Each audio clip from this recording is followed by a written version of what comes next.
नमस्कार, मैं सुनील डान। साथियों, आज बात करेंगे कोरोना वायरस की वैक्सीन पहले बनाने की जल्दी कितनी महंगी साबित हो सकती है। कोरोना वायरस ने दुनिया में अब तक 2.5 करोड़ से ज़्यादा लोगों को इन्फेक्टेड किया है। इस बीमारी में 8.25 लाख से ज़्यादा लोगों की मौत भी हो चुकी है। विश्व स्वास्थ्य संगठन यानी कि WHO के मुताबिक करीब आधा दर्जन कंपनियां ट्रायल के अंतिम दौर में पहुंच चुकी। इसमें 3 चीन, एक ब्रिटेन, अमेरिका और जर्मन अमेरिका के पार्टनरशिप के तौर पर है। भारत में भी इसके लिए सतत प्रयास चल रहे हैं। रूस ने कोविड-19 के पहले वैक्सीन बनाए जाने की घोषणा जिस संदेह के माहौल में की, वह अंतर्राष्ट्रीय स्तर पर चल रही भीषण प्रतिस्पर्धा को दर्शाता है।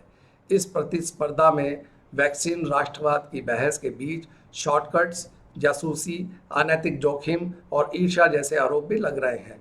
जॉर्जटन यूनिवर्सिटी में ग्लोबल हेल्थ लॉ के प्रोफेसर लॉरेंस कहते हैं कि उन्होंने कभी भी किसी मेडिकल उत्पादन के ऊपर इस तरह से गंभीर राजनीतिक दांव लगते हुए नहीं देखे। कोविड-19 का वैक्सीन मेडिसिन के क्षेत्र में मिलने वाले किसी पुरस्कार से कम कीमती नहीं है। यह सिर्फ इसलिए नहीं कि इससे लोगों की जान बचेगी, बल्कि इससे दुनिया में पैदा हुए संकटों को खत्म करने में मदद मिलेगी और कामयाब होने वाले को एक विजेता का गौरव भी हासिल होगा। कोविड-19 को लेकर बेहद तेज गति से काम चल रहा है और टीका बनाने के लिए अलग अलग रास्ते अपनाए जा रहे हैं। किसी भी बीमारी का वैक्सीन विकसित होने में सालों का वक्त लगता है, कई बार दशकों का समय भी लगता है। बिना पूरे परीक्षण किए वैक्सीन को जल्दी से बाजार में उतार देने की जल्दबाजी लोगों को ओवर कॉन्फिडेंट बना सकती है और वैक्सीन के साइड इफेक्ट्स को भी बढ़ा सकती है। लेकिन दुनिया भर के रिसर्चरों को उम्मीद है कि वह कुछ ही महीनों में उतना काम कर लेंगे जिससे कोविड-19 का वैक्सीन पूर्ण विकसित हो जाए। आइए इस बारे में विस्तार से चर्चा करते हैं टेडेक्स स्पीकर और हेल्थ केयर फाउंडेशन के अध्यक्ष पद्मश्री डॉक्टर के अग्रवाल से। भारत में एक वैक्सीन का तीसरा ट्रायल 25 अगस्त से शुरू हो गया है। कोई भी वैक्सीन इस चरण तक पहुंचने में एक लंबा समय लेती है। क्या इस वैक्सीन में किसी प्रोटोकॉल को इग्नोर किया गया है? कब तक आएगी ये वैक्सीन और किन्हें सबसे पहले मिलेगी? वैक्सीन को हमें समझना होगा वैक्सीन होता क्या है। मैंने एक वायरस लिया, वायरस को मैंने एक आदमी में डाल दिया, वो लाइव वैक्सीन हो गया। उस वायरस को मैंने मार दिया, उसे किल्ड वैक्सीन बोलते, that is called as a killed vaccine, inactivated vaccine, जो भारत बायोटेक बना रहा। उस वायरस को मैंने इनएक्टिव कर दिया, that is called live attenuated vaccine. ये भी इसके ऊपर में भी ट्रायल चल रहा है। या फिर मैंने वायरस के कंपोनेंट्स का इस्तेमाल किया, स्पाइक प्रोटीन का इस्तेमाल किया, या फिर मैंने सिंथेटिक वायरस बनाया, सिंथेटिक पेप्टाइड बनाया, या वायरस लाइक पार्टिकल का इस्तेमाल। अब मेडोर्ना वाले मैसेंजर आरएनए बना रहे हैं, वो एक सिंथेटिक वैक्सीन है, उसमें नया वायरस, लाइव वायरस नहीं। जो ऑक्सफोर्ड वाले बना रहे हैं वो क्या कर रहे हैं, ऑक्सफोर्ड वाले एडिनो वायरस के अंदर में हाइब्रिड वायरस बना रहे हैं, उसके वायरस का जो स्पाइक प्रोटीन इसका अटैच कर दिया। रशिया वाले लाइव वायरस में एक synthetic spike protein of corona virus था उसके साथ में। जो जाइडस कैडिला वाले हैं वो डीएनए वैक्सीन के प्लेटफॉर्म के ऊपर में मैसेंजर आरएनए का इस्तेमाल। कहने का मतलब है अलग अलग टेक्नोलॉजी से आप वायरस का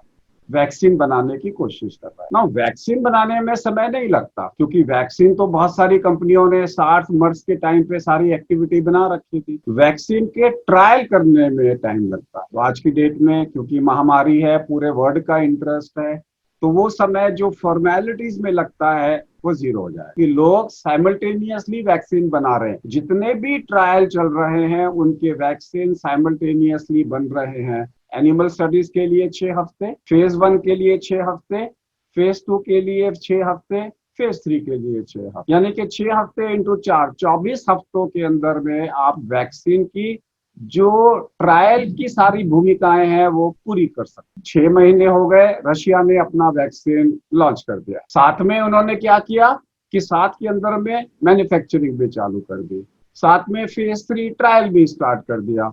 अगर आप सब चीजें साथ में करोगे तो डेफिनेटली आप पूरी प्रोसेस को शॉर्टन कर सकते हो। दिन आएगा, दिसंबर तक लगना चालू हो जाएगा, एंड दिसंबर तक हमारे पास में 3 महीने का एविडेंस भी आ जाएगा। सब कंपनियों का कलेक्टिवली ट्रायल आ जाएगा कि 3 महीने में इसकी सेफ्टी क्या है। जो भी वैक्सीन 3 महीने में अपने रिजल्ट्स दे देगा, इमरजेंसी ऑथराइजेशन मैंडेटरी नहीं होता, मतलब है पेशेंट की चॉइस है लेना चाहता है कि नहीं लेना चाहता, उसमें आप सिर्फ 3 महीने की सेफ्टी देख रहे हो।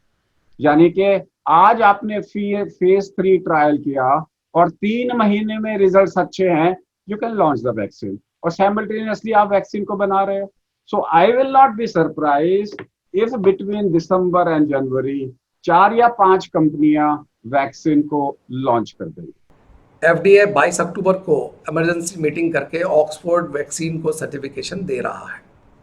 इस तरह से यह वैक्सीन सबसे पहले मार्केट में होगी।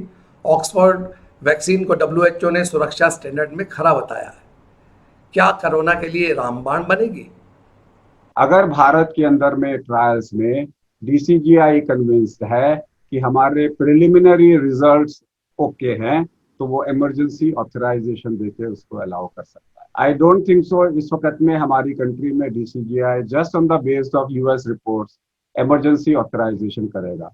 इसलिए आपने देखा होगा सारी अमेरिका की कंपनीज, चाहे वो ऑक्सफोर्ड का हो चाहे मेडोर्ना का हो, वो इंडिया में भी साइमल्टेनियसली ट्रायल कर रहे हैं। वैक्सीन रेस में 170 कंपनियों ने कोरोना वायरस रिसर्च शुरू किया था।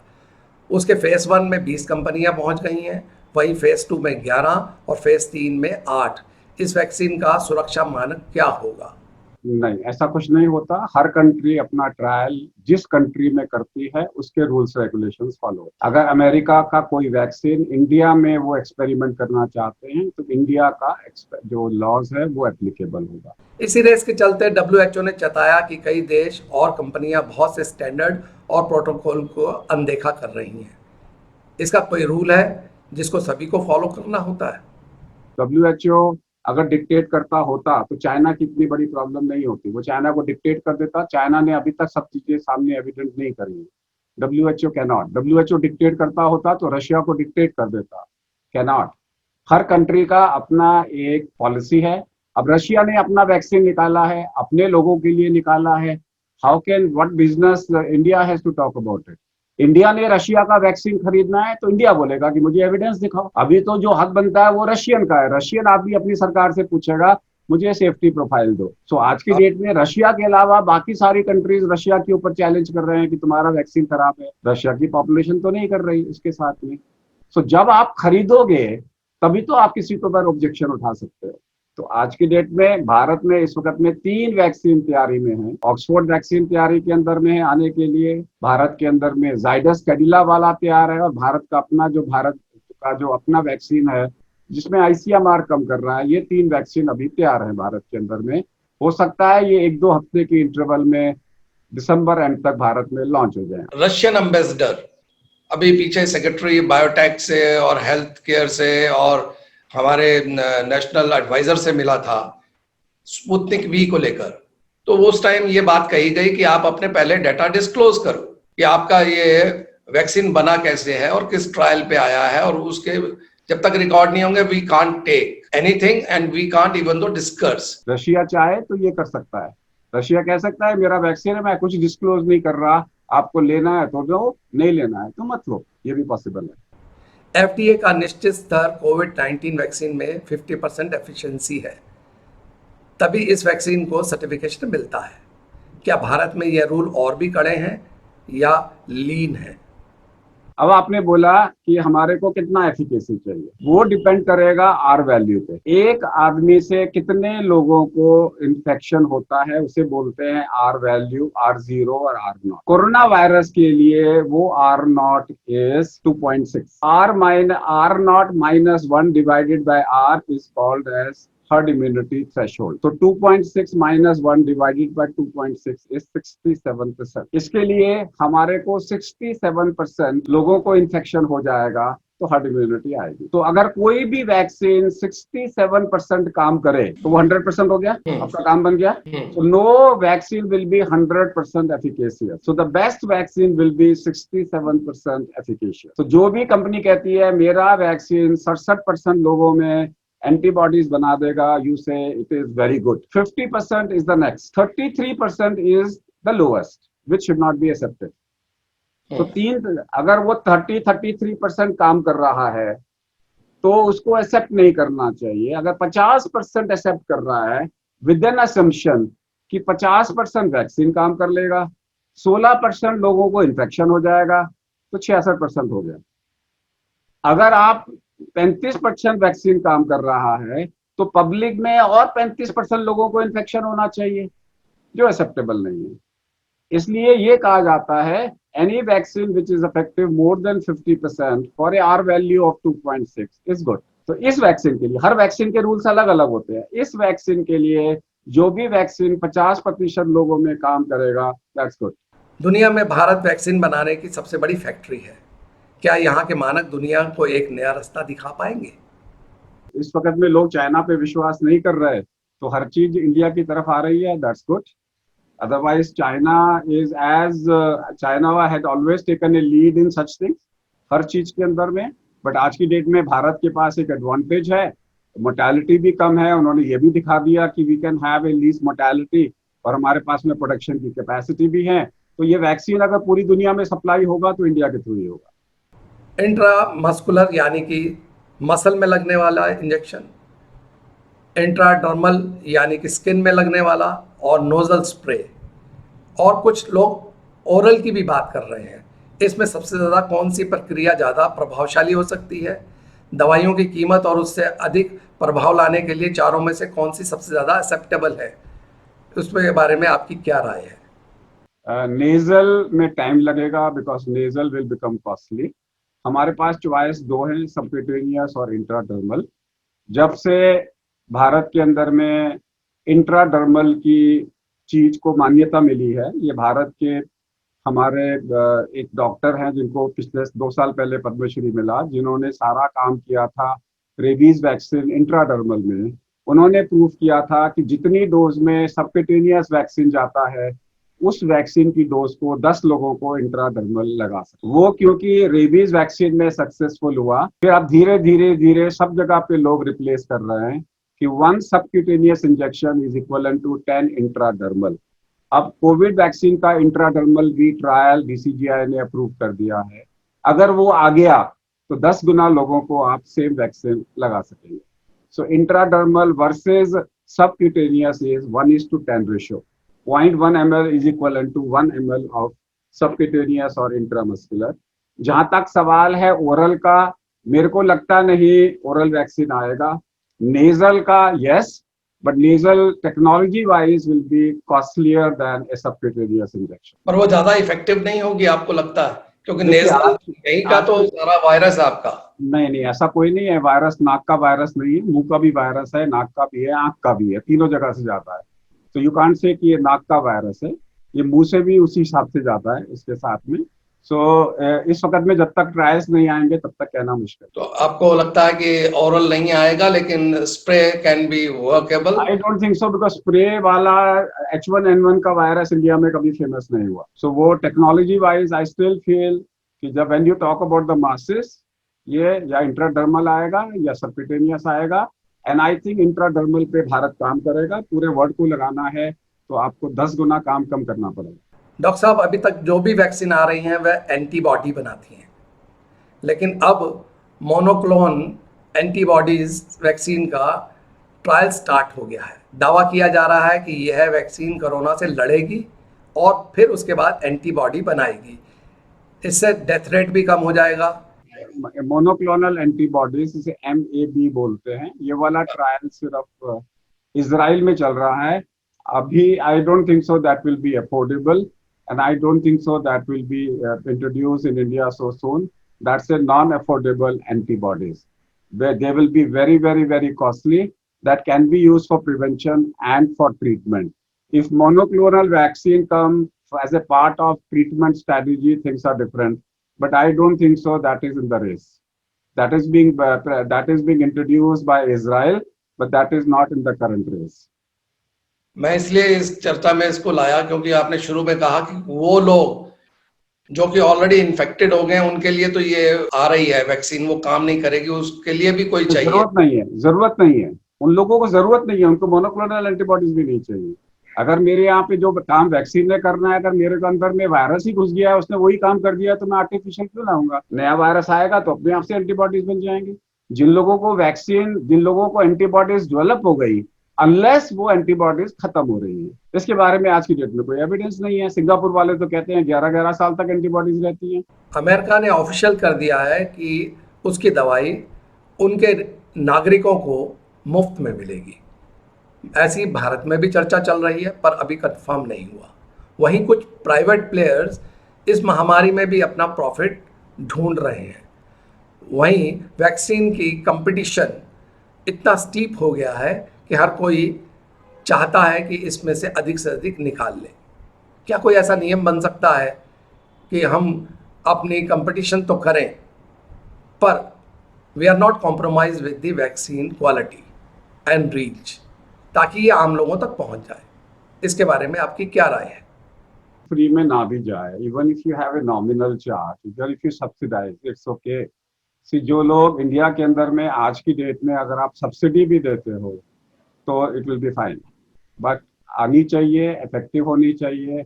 और आप बिकॉज पॉलिटिक्स चालू हो जाएगी इंडिया में, जैसे ही वैक्सीन आएगी तो पॉलिटिक्स चालू हो जाएगी, स्टेट पॉलिटिक्स चालू हो जाएगी। जैसे लोग फ्री राशन बांट रहे हैं तो वो स्टेट अब एक पॉलिटिकल स्टेटमेंट बना देंगे। जो फ्री दे रहा है अपोजिशन वाले उसे अपोज देंगे, जो चार्ज कर रहे हैं अपोजिशन वाले बोलेंगे फ्री करो उसके साथ में। और फिर अल्टीमेटली मैटर सुप्रीम कोर्ट के पास जाएगा, सुप्रीम कोर्ट बोलेगी we leave it to the government for the parliament, parliament मिलकर डिसाइड करे क्या करना है क्या नहीं करना। मेरे कहने का मतलब है ये तो चीजें चलती हैं, but as on today humanity के लिए this should be supplied free to genuine people and subsidise to the others. कि इसमें इतना स्टीप कंपटीशन हो गया है और कमर्शियल हो गया। एक होता ना कि मुझे ये दवाई बनानी है मानवता के लिए, अब ये है कि हमें ये दवाई बनानी है कोविड के बीच में रहते हुए इन कैश करने के लिए। तो ऐसे में आप क्या सोचते हैं कि कोई ऐसा नियम? One word is unfortunate. अगर सारी कंट्रीज मिलके एक वैक्सीन बनाती तो अभी तक वो अवेलेबल हो गया होता। नंबर 2, सारी कंपनियों के वैक्सीन में हर कंट्री इन्वेस्ट कर रही है। इंडिया में भी आईसीएमआर और एनआईवी इन्वेस्ट कर रही है, शेयर होल्डर है। That means government is also partnering with A pharmaceutical company. And उस पर्टिकुलर सिचुएशन में आज की डेट में जो कंट्री पहले लाएगी वो अपनी इकोनॉमी को ठीक कर पाएगी। तो आज की डेट में मल्टीपल लोगों के इंटरेस्ट हैं। अगर आपने इजराइल का मोनोक्लोनल एंटीबॉडीज का देखा हो, उन्होंने भी सबसे पहले यही बोला कि हमने, जो उनके मिनिस्टर ने आके प्रेस कॉन्फ्रेंस करी कि कल हम इसको पेटेंट कराने जा। Why can't a vaccine be patented commonly by all the countries together? तो आज की डेट में बहुत सारी ऐसी चीजें हैं जिसका आंसर किसी के पास नहीं। अभी पीछे WHO ने $100 बिलियन की डिमांड की ताकि वो इस वैक्सीन को फ्री में वर्ल्ड वाइड हर आदमी तक पहुंचा सके। Why they could not have funded WHO to create a vaccine? कि सारी कंट्रीज कंट्रीब्यूट करें अपने रेशो से, late WHO come out with vaccine, let WHO do all the trials together. Why should you blame Russia को कि आपने चुराया है माल? रशिया के लोगों में क्लेम कर रहे हैं कि आपने सारी टेक्नोलॉजी चुरा के आपने एज इट इज उसको रिप्रोड्यूस कर दिया है। लाइक मीन कॉपीराइट है उनके अंदर में, पायरेसी है उनके हिसाब से, वो वैक्सीन पायरेसी वाला है। उसके साथ में लड़ने झगड़ने का, इस बीमारी में भी अगर आप लड़ झगड़ रहे हो, इसका मतलब है आप अपनी इकोनॉमी को पहले सुधारना चाहते हैं। दिल्ली के सेकंड सेरोलॉजिकल सर्वे रिजल्ट के हिसाब से पहले एंटीबॉडी 23% थी, अब 29% है। आपको क्या लगता है, दिल्ली अब सुरक्षित है? आंकड़ों की भाषा तो नहीं है, बट 5% दिल्ली के अंदर में लोगों की वैक्सीन बढ़ी है। 28.35% लोगों के अंदर में एंटीबॉडीज बनी है। और जो कि इम्पोर्टेंट चीज है, 18 साल से पहले में 34.7% लोगों को बनी है।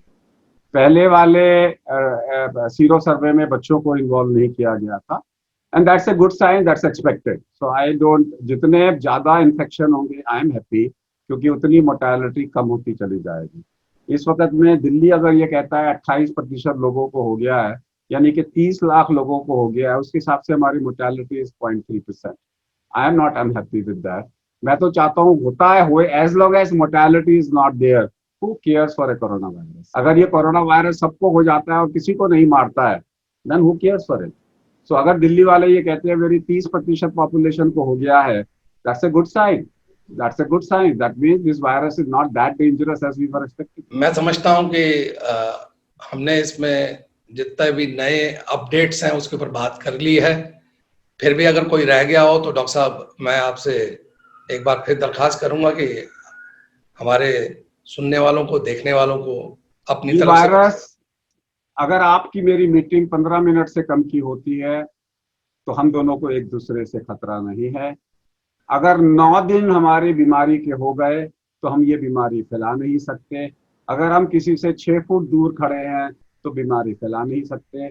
अगर हमने टाइट मास्क पहना सकता है तो हम ये बीमारी फैला नहीं सकते। अगर हमारी उम्र 10 साल से कम है तो हम ये बीमारी फैला नहीं सकते। अगर हमारा एंटीजन नेगेटिव हो गया है, ये बीमारी फैला नहीं सकते। अगर हमारा एंटीबॉडी पॉजिटिव है तो हम ये बीमारी फैला नहीं सकते। तो इतना डर क्यों? इतना डर क्यों? Prevent if you can, why not? Prevent it if you can't, so what? इतनी बीमारी आती है, जब जब भी यहाँ से कहीं ना कहीं जाएंगे रास्ते में एक स्पीड ब्रेकर्स तो आएंगे। Let us also face one कोविड-19 स्पीड ब्रेकर, इसको भी हम क्रॉस कर जाएंगे। नमस्कार। ज़्यादातर वैक्सीन बनाने की योजनाएं एक व्यावसायिक पहल हैं और अंतर्राष्ट्रीय पार्टनरशिप में विकसित की जा रही हैं, लेकिन इसके बावजूद सरकारें इसे अपनी प्रतिष्ठा से जोड़कर देख रही हैं और जताना चाह रही हैं कि वह किस तरह से संकट से निपट रही हैं। वहीं वैक्सीन का इस्तेमाल दूसरे देशों का समर्थन पाने के लिए कूटनीति संबंधों के एक साधन के तौर पर भी किया जा सकता है। कोरोना वायरस की वैक्सीन बन जाने से महामारी एक झटके से ख़त्म तो नहीं होगी, लेकिन तब लॉकडाउन को हटाया जाना खतरनाक नहीं होगा और सोशल डिस्टेंसिंग के प्रावधानों में भी ढिलाई बरती जा सकती है। WHO समेत कई देशों में रिसर्चर वैक्सीन बनाने में जुटे हैं, लेकिन सवाल यही है कि आखिर इसके तैयार होने में कितना वक्त लगेगा। इंतज़ार कीजिए। साथियों, आपको मेरा कोरोना वैक्सीन का कंटेंट कैसा लगा? लाइक कीजिएगा, शेयर कीजिएगा, सब्सक्राइब कीजिएगा। नमस्कार।